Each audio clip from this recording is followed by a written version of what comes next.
छुआ देले बानी। ई का कहली इस सरवा से बियाह करबे तो हरामी लइका पैदा लेतौ।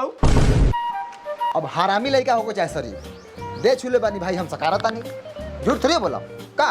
बहुत बढ़िया, जब सब काम होइए गेल बा तो देर कौन बात के बा, चलो मंदिर में टिकटा के हटा देवल जाओ। हम वैसे अभागा बात नहीं की कि बेटी के टिकटा के ब्याह करा दी। जब ब्याह होबे करी तो धूमधाम बैंड और बराती के साथ।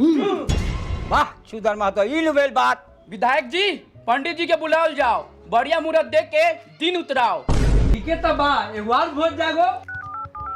हेलो पंडित जी प्रणाम, हम विधायक जी बोलत हई, आई हमरा द्वार पर जल्दी एगो शादी के दिन उतारे के बा।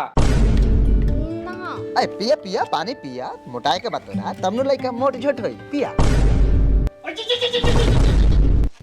अच्छा ये तो दोनों प्राणी लोग भागा रहे। कहते कहले बारा जाके हमनी के बियाह के दिन उतारा सार के